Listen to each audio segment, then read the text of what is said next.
Through the Mayhem, the Sightly podcast series, bringing marketing industry leaders together to discuss the ever-shifting media landscape. Learn about the ins and outs of real-time marketing, influencers, data privacy, technology, and so much more. All from industry experts with real experience, giving you the real answers. Now, let's break through the mayhem. Welcome to a brand new episode of the Breaking Through the Mayhem podcast.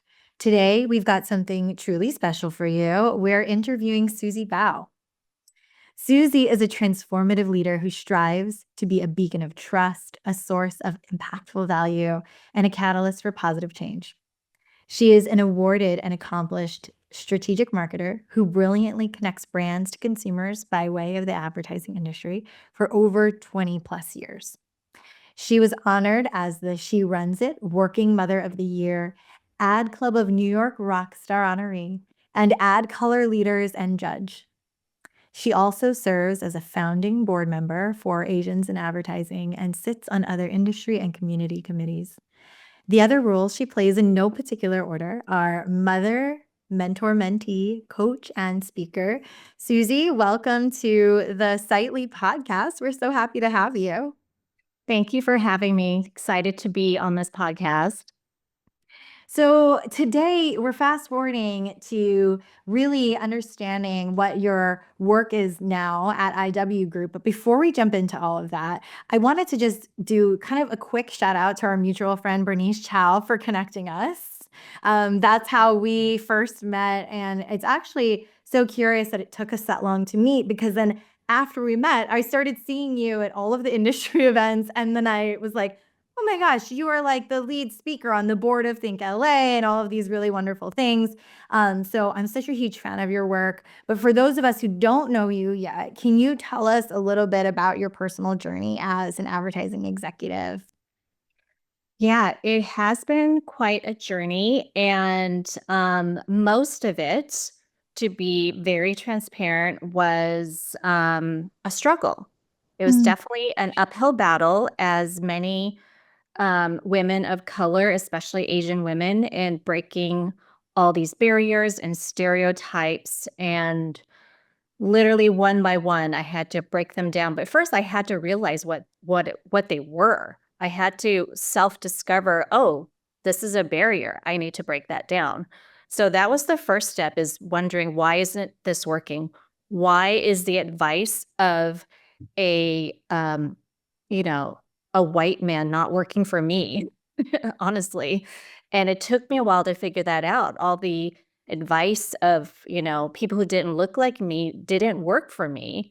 And realizing that, oh, first I need to overcome some of my own cultural barriers. And then I can move forward and I can make my own rules and break walls down for other people, other generations after me. Yeah, no, I'm so happy that you are sharing that story. I think that so many of us have gone through something like that, and like it takes us all to sort of tell the truth about that so we can kind of create our own rules and our own playbook of what rising through the ranks can look like in the advertising industry. So maybe take us through that origin story and help us understand how you started out and then now landing at IW Group working on this massive account. Like, tell us what that journey has been like. Yeah, I often, in some of my paid speaking engagements, one of which is literally called Overcoming or Breaking Cultural Barriers, I tell the story of when I was in second grade. I was taken out of my class and put into ESL, which is English as a second language, because I was that typical quiet, shy Asian girl. And at that moment, they realized quickly, oh, wait, she does speak English and she speaks it pretty well. So let's just put her back in. And as a second grader, you're just absolutely humiliated and mortified, honestly, and embarrassed, because every kid is looking at you like, what did she do? And that was really the first moment. I didn't realize it till many years later what that did to me. At that moment, I started assimilating. I started, hiding my cultural background and just wanted to fit in. And that worked for a bit, I have to say. It worked up to a certain point. Because as I realized, post college and getting to the working world, sure, I was seen as a hard worker. I was seen as someone who's diligent and listens and does what I'm told. But when it came time for leadership roles and management roles, suddenly I had to work in a different way. I had to, almost shave off certain perceptions because as many Asians in general and women were looked upon as hard workers and good soldiers, but not great leaders. And that was another pivotal moment for me is like, oh, okay, that's a barrier. That's a Mm. barrier I need to break down. It's like, sure, I am hardworking. Sure, I'm diligent. And for the most part, I do what I'm told. But um, I think a cultural barrier that I had to personally overcome, we are taught to respect our elders as Asians and as women. But what if our elders, our bosses, our executives are wrong? What if we disagreed with them? What if we didn't like the way they were running things? How do we how does that work for someone who grew up very shy and was afraid to speak up and honestly didn't know how to speak up? Because it's the same as if you told someone, "Oh, go get my keys and drive from point A to B," but you've never learned how to drive. You don't even have a driver's license. It's the same thing. I did not grow up with parents or role models who were outgoing and taught me how to speak up and fight for everything. That was not my upbringing. So suddenly I'm in a situation where I want to be in management. I want to be a leader. But I literally don't know how. And so when I looked at the people that were leaders at the time, first of all, none of them looked like me. None of them. And so I didn't know how to model myself. So I was taking advice from them. I was trying to do what they were doing. It just didn't work. Not Yeah. all the time. It Yeah. might work once in a while, but it honestly wasn't authentic to me. So I really had to do a lot of reflection, a lot of self-discovery. And I think, we're going to get into is I think I call it my joy work now. So as I'm self-discovering and I started to meet a lot of people like me, especially through being part of Asians in advertising and knowing people like Bernice and yourself, all of a sudden we're like, wait, you went through that too?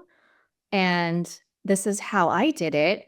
And so this community started forming and a very, very supportive community. And, we were all kind of going through something similar at some point or some phase in our career and our lives. And so we wanted to just help each other out, lift each other up, support each other. And that's really the power of community. And I realized that that is my joy work now. I want to do this just because it wasn't done for me. I want to make sure that I do this for others because it's not fair that I had to go through that and I paved this way, sort of. I'm going to help others, do the same because why should they go through that? Um, and that's just, sparked this joy work path for me, even though, I was still going through it. That journey was still happening as I started this joy work. That makes so much sense. And also I think it's like really cool that you've labeled it, right? I think so many of us have had this idea about our joy work, if you will, being separate from our day jobs. And for you to find a way to actually integrate those two paths, I think is really powerful, especially in this day and age when so many of us are trying to do that more and more. So I was wondering if we could take a quick step back, or I guess maybe a step forward. Can you define, like, what is joy work? Can you tell us a little bit more about this term? I know we've talked about, but I'd love for you to share kind of your definition of what that is. I'll do another shout out to a good friend and mentor of mine. Her name is Bonnie Wan. And had her on the Tightly podcast too. I started, she became my mentor maybe a couple years ago, and this is before her book came out. And we did a life brief together for me. And that's honestly where the term joy work stemmed from, because we went through what were the things that were bringing me joy, what were the things that were barriers, and what were the things that beliefs that no longer serve me. We literally went through a life brief for me, and I always said she came up with joy work, and she told me that no, I just took the words that you said and put them together for you, but you said these words and you just didn't realize that what I was doing over here, all that community work and all the mentoring and all that I was doing, was bringing me joy. And so that's how it came together for me. It's like, oh, all right, this is what is making me happy, and this is my purpose, really. And all these other things I was trying to do, I was trying to chase title, I was trying to chase salary, I was trying to chase, recognition that I wasn't getting. But all of that honestly didn't matter as much, because once I started doing the joy work, well, guess what? The titles came, the salary came, and the recognition came. So all those acknowledgments you said about me in the beginning of my bio, honestly, those came to me when my joy work was front and center. That makes so much sense, because here at Sightly, you've heard me talk about this before. We make a big bet on authenticity wins.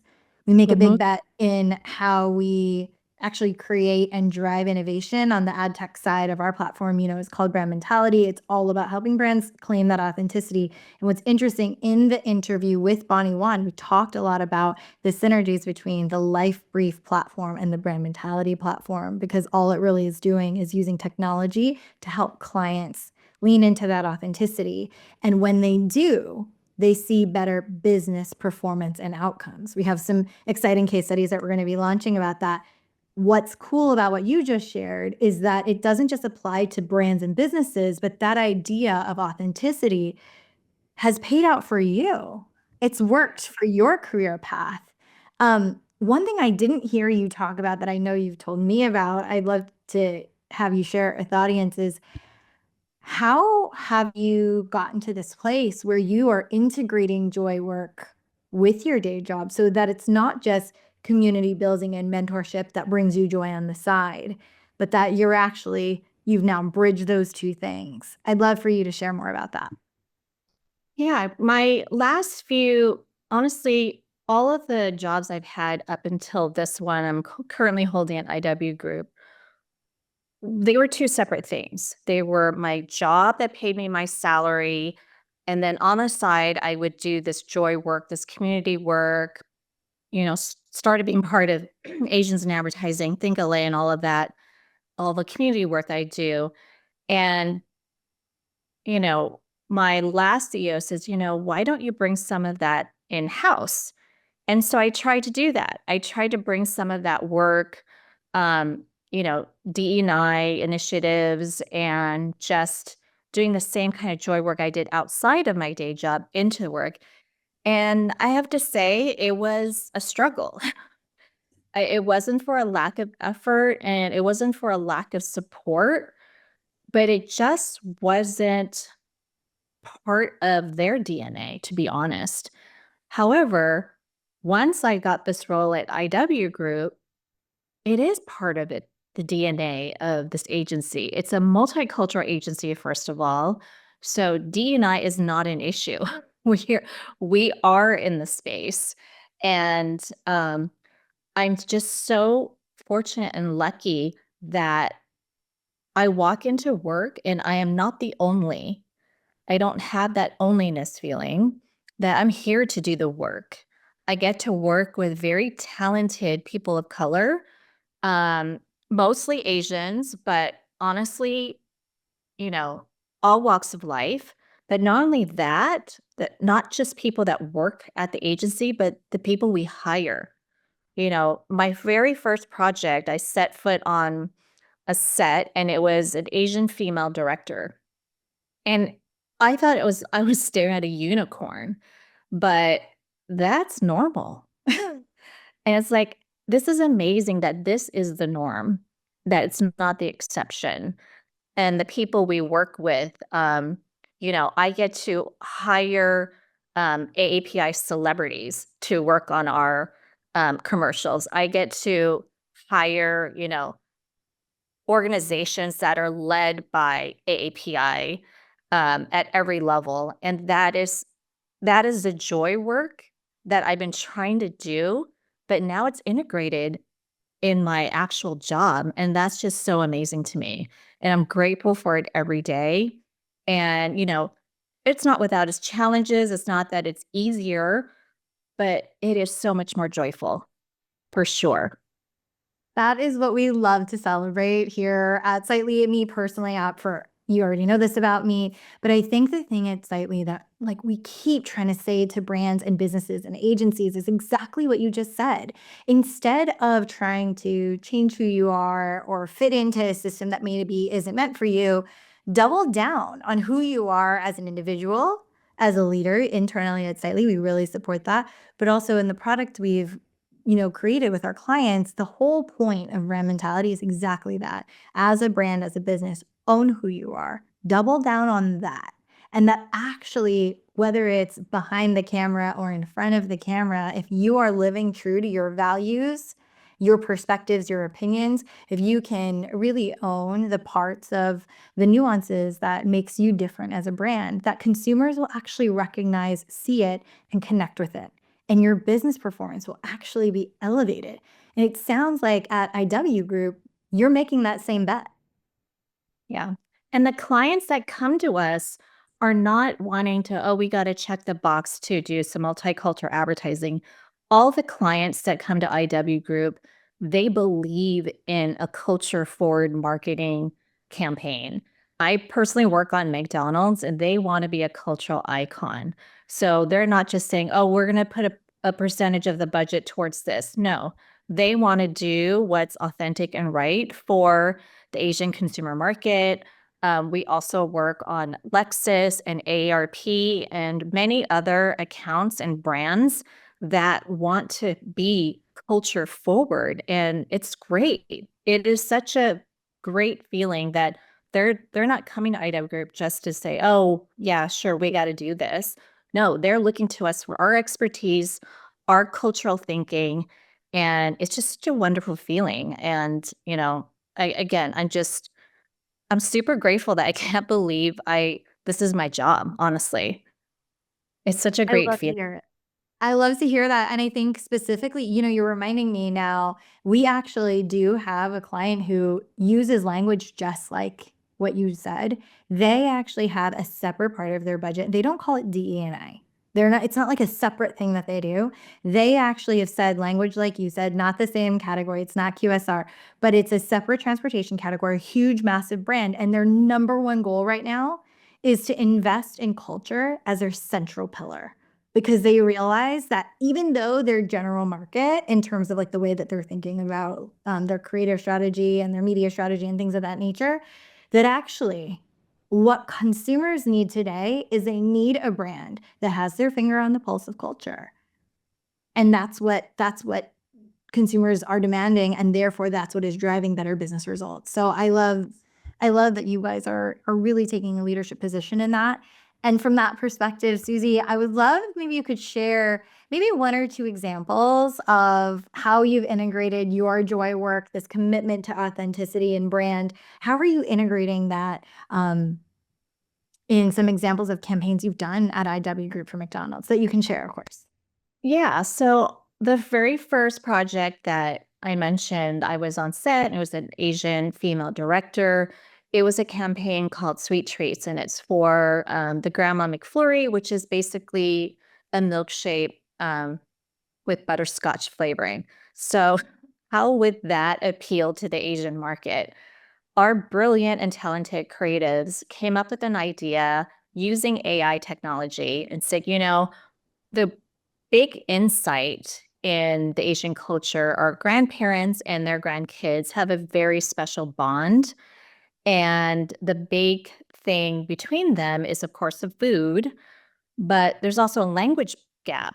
A lot of the grandparents can't speak to their grandchildren except by way of food.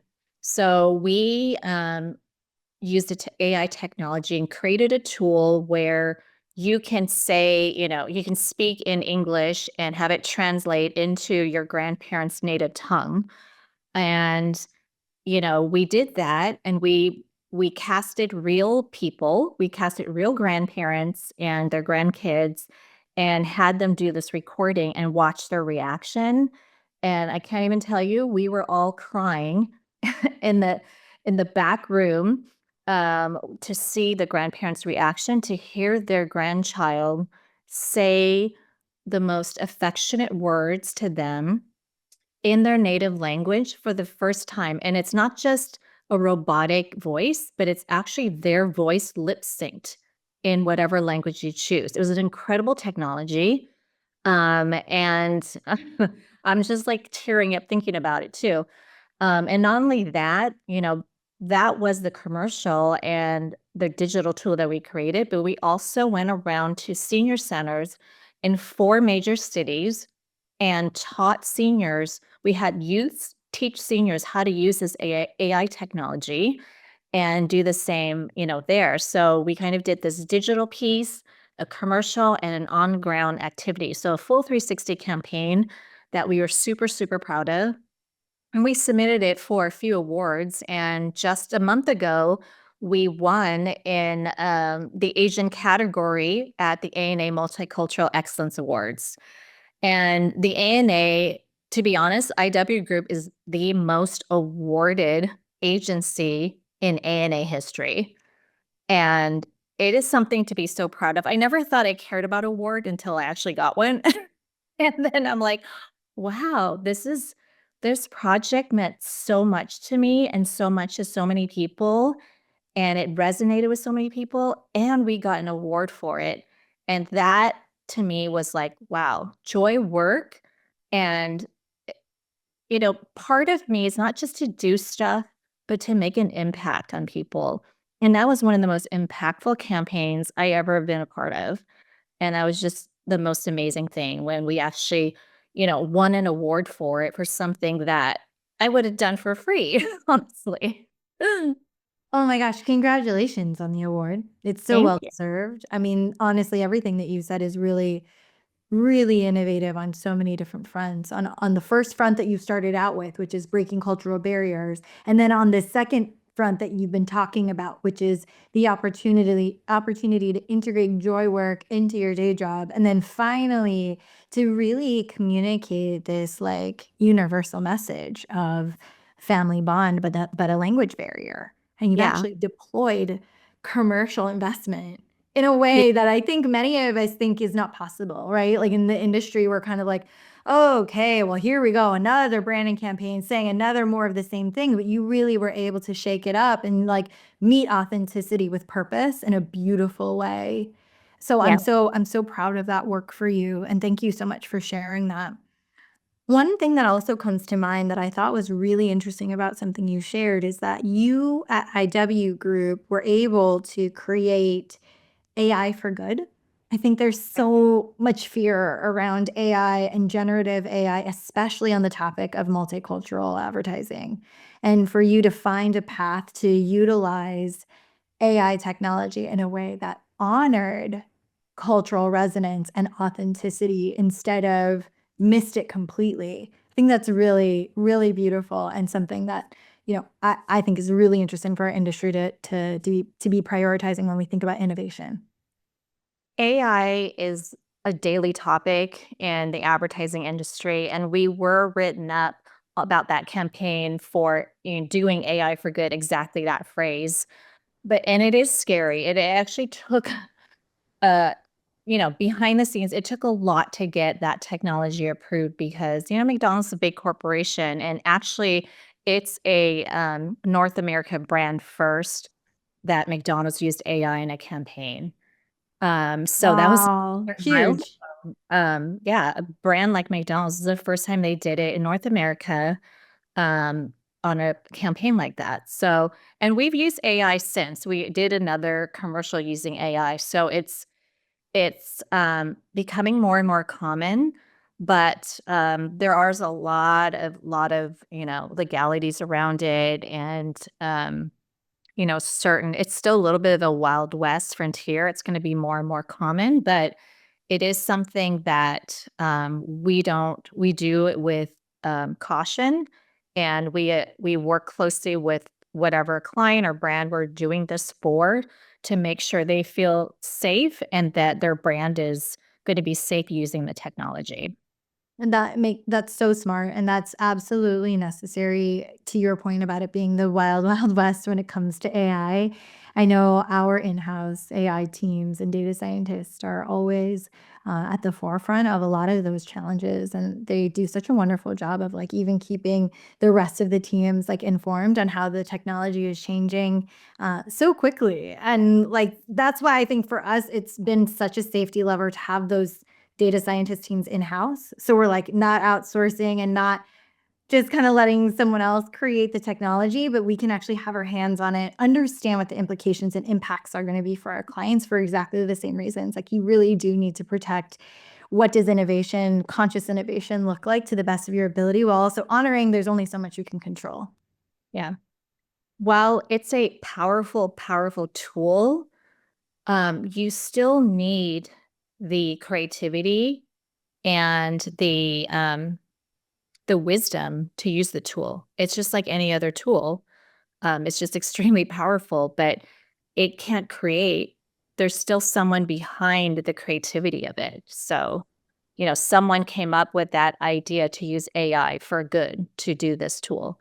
It's not like AI came up with it by itself.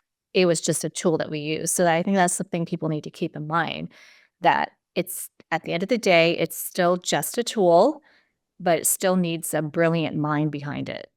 That's exactly right. I think in our language, we always talk about it being the technology plus the human review element, because the human review element is that critical piece that helps you stay in alignment with we call brand mentality profile. In Bonnie's words, it helps you stay in alignment with your life brief. So I think we're completely aligned and on the same page. So you just told this really cool story about winning this AMA Multicultural Award, huge moment for you and your work, the agency you represent. But help me understand, Suzie, I think there was another campaign where you guys actually got to do an additional 360 approach. I'd love for you to share with the audience because, again, it's another amazing example where authenticity and brand authenticity continues to win in a business outcome context. Yeah. So I'm so lucky to have this job and the different projects I get to work on. I talked about, a true marketing campaign. This other, I wouldn't even call it a campaign, but really a project that I got to do does a scholarship for the API community. And every year we do some work to promote it. So we create some commercials and we also put together an education summit. And this was right up my alley because I love doing summits. I've been doing the Asians in Advertising Summit for a couple of years. I do my own speaking engagements at summits. And this was just so meaningful. I'm like, I'm literally getting paid to do something I love to do and put together. So this education summit, I came up with the theme, equal access, boundless success, because these scholarships go to low income Asian families. And again, this is another stereotype and cultural barrier that people don't know, that the Asian communities are one of the biggest gap in income. There's a lot of people who are Asian descent are living below poverty. And, people think of the movie Crazy Rich Asians and that's everybody. No, it's not. It's not everybody who are Asian. So there are a lot of Asian families and they think that Asians don't need the help. And that's the other problem. So I get to put together this summit, and I was able to get 2 big Asian celebrities. Again, part of my job now, I get to hire, and elevate and spotlight these amazing, Asian talents, celebrity or otherwise. So I was able to get Ming-Na Wen, the amazing, original Joy Luck Club, the original Mulan, Mandalorian, I mean, just to name a few, icon, like, legend. So she was one of the moderators, as well as an up-and-coming legend, Ramona Young from Never Have I Ever. So they both were moderators of the summit. I also got to bring on, um, longtime and new friends to be part of the summit because I wanted to have a variety of speakers, one of which is our mutual friend, Sheila Akbar, who is the CEO of Signet Education. And her company did the education workshops. And her company is what families with means hire to get their kids into college. So she provided workshops for the people who honestly can't afford, her organization. And that's the beauty of what Sheila does is she offered her wisdom. She spoke on the panel, and, she had her team come do workshops for these high schoolers for free. And I also had, an Asian author. She's a fictional author named Suzanne Park, who I actually met on some random panel I was on. I'm like, let's keep in touch. And then an old friend of mine, Norbert Tan, who is the deputy director of AAPI Equity Alliance. So I gave the audience a real, variety of 8 prominent Asian people that are not doctors and engineers and lawyers that typically, parents want them to aspire to be. But these are successful people who are in the creative field, who are in social justice, and also, a C-suite person so that they can see this, representation of prominent and successful people in their own right. And they're not necessarily engineers and doctors and lawyers, although nothing wrong with them. We need all of those types of professions too. But just to show that there's so much more you can be, by, letting these amazing speakers do their thing. And of course, after the summit, Mei Na Wen and Ramona Young were just like, this is so amazing. And they were just so ecstatic to be part of it.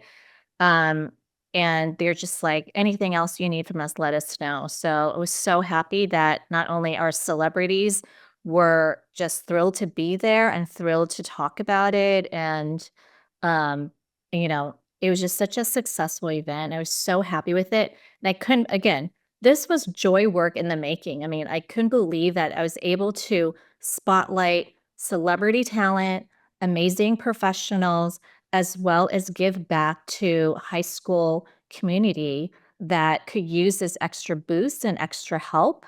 And tell them about the scholarship. Many of them didn't even know this scholarship existed.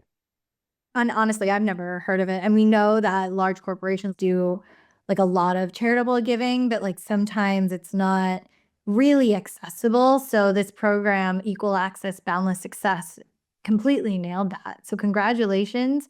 And what I want to definitely say to you, 2 things. One, in actually speaking with Sheila, there is a significant number of, it's a significant impact of first generation students and their family to go to college and graduate from college, and that can successfully change the entire trajectory of their family lineage. Yeah. Did you tell me that statistic or is it Sheila?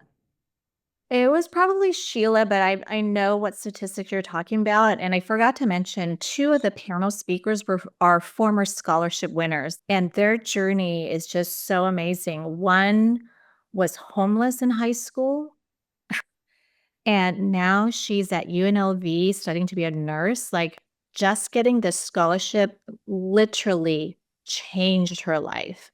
Mhm. And she is just has such a bright future. And not only that, she's now just this such a I don't know, there's this light that emulates from her. after going through so much darkness, I mean, just to see people come out of that and just a little boost can change a person's life. And that's what, oh, I just brings me joy. I literally flew her out. I think she goes to UNLV. I flew her out to LA. I'm like, please be part of this panel. I'll pay for your travel. Just come out here and like speak your truth. And so she gladly did it. And then same for the other scholars. She went through some really hard times, family issues growing up, and, again, got the scholarship, left Colorado and wanted to come to LA to be more in a diverse community. And it's so funny because in her letter for the scholarship, she wanted to go to a school in LA because she wanted to meet a celebrity. And I gave her that opportunity because she got to be on the panel with Ming-Na Wen and Ramona Young. That's huge. And this is the second thing I wanted to say. So thank you for sharing that part. But Suzie, I want you to take this in. This is an amazing example of you using your role in corporate America to impact change. Yeah. Yeah.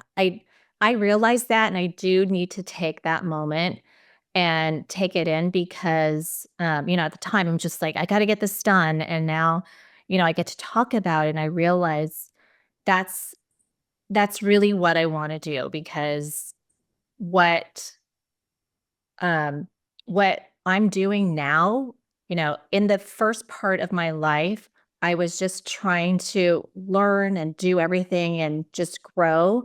And then I became a mother, and all I was doing is just trying to balance my life. And now I call it, this is my legacy building era. And I just want to do things and projects that have a lasting impact, not just a momentary impact, but a lasting impact.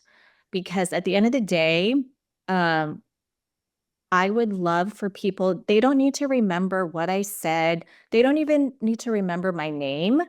I just want them to remember that feeling that they had of something I did or said. If I made an impact in their lives because of something I did or said, that's the legacy I want. That's beautiful.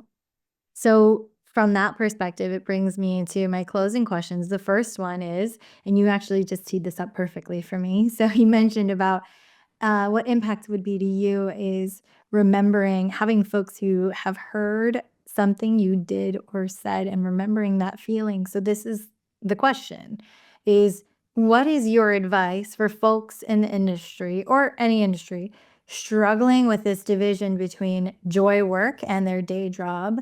And how can we work towards more integration and more authenticity in our work? I think you need to, I didn't know to do this early on in my career. I just wanted a job to get paid. I didn't know I would like this job. But if you are a young person just starting in a career and you're just trying to figure out what will make you happy and what would bring you joy and that you can get paid for it. And then work towards that, and it's okay to change your mind. I mean, so many people change careers. I mean, even though I've been in the advertising industry for over 20 years, I had a few pivots along the way. I went to fashion school. I went and did sales for a bit. I did client side for a little bit. And, you know, like I said before, I was just chasing title and I was chasing salary when I didn't, until I realized that I needed to chase what made me happy. And then the title and salary will come. And that's what happened for me. And I truly, truly believe that. And I give anyone that advice is that work towards what is going to bring you joy, and the salary and title will follow. I love that. Work towards what brings you joy, and title and salary will follow. All right. So last two questions. First one is, you talked a lot about impact and creating impact with your work. So from that perspective, name your favorite mission-driven business and why. I don't know if this is my favorite, but I recently met a person from an organization called Asian Founded. Mm-hmm. And I didn't realize it existed, but it's basically Asian Shark Tank. And it helps out Asian entrepreneurs to launch, their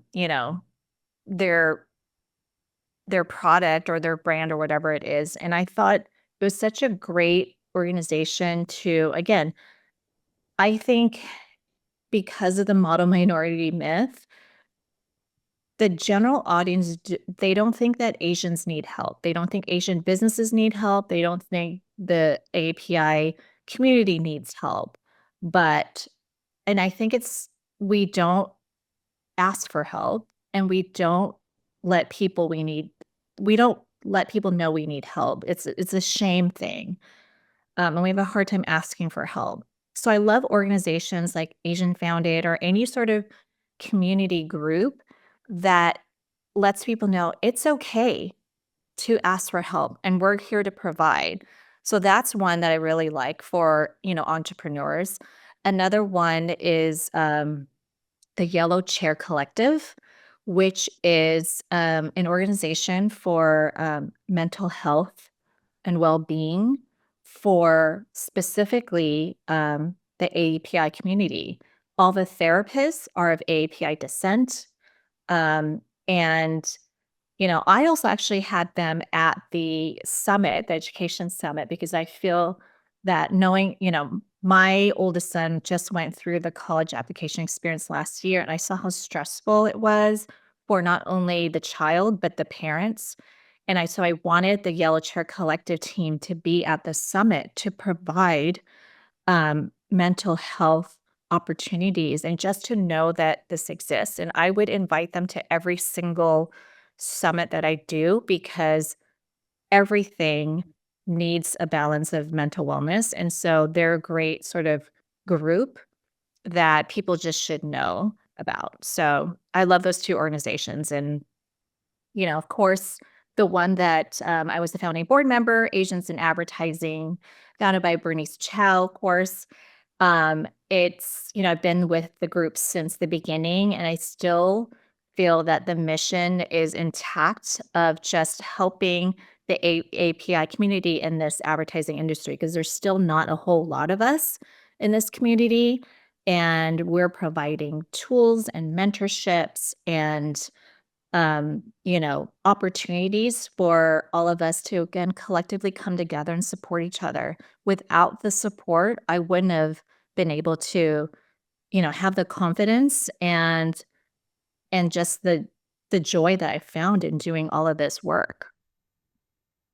Absolutely. I think that together, these communities that you have been talking about are creating a new narrative for AAPI empowerment.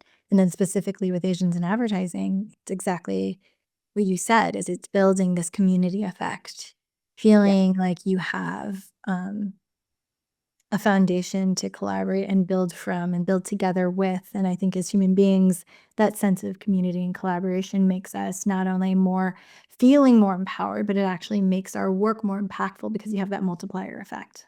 Yeah. So last question, kind of connected but separate, is Suzie, what would you leverage your courage for? What would I leverage my courage for? I always think back of that shy, really scared little girl growing up. And, I wish I could say to her, like, you've got this, like, you have the courage, just find it. And I just would love to help people find their courage to do whatever it is that they want to do. So that's what really courage is to deal with the fear and overcome it with courage. And knowing that you have the love of support of a community out there. So find your community, whatever that is, and that's where you'll find the courage. I love it. So what you would leverage your courage for is helping people find their courage and connecting with community. Yeah, exactly. Gorgeous. Okay. Suzie, well, thank you again so much for joining us today on the Sightly Breaking Through the Mayhem podcast. I'm so honored to get to feature you and this incredible work, the joy work that you're bringing to the world. And I hope that we get to feature you again soon. And again, congratulations on all of your success. Thank you so much. I look forward to more things I'm doing in 2025. So more to come. This is just the beginning. I'm not even done yet. Incredible. All right. Thanks again, Suzie. Thank you. Hi, I'm Hannah, one of the producers for Sightly's Breaking Through the Mayhem podcast. We want to thank you so much for listening to the show. If you want to learn more about the guests we had on today, we included additional information about them in the show notes. Finally, if you'd like to be on the podcast, or if you know someone that would make a great fit, you could fill out the form at sightly.com/podcast. We hope you have a great day.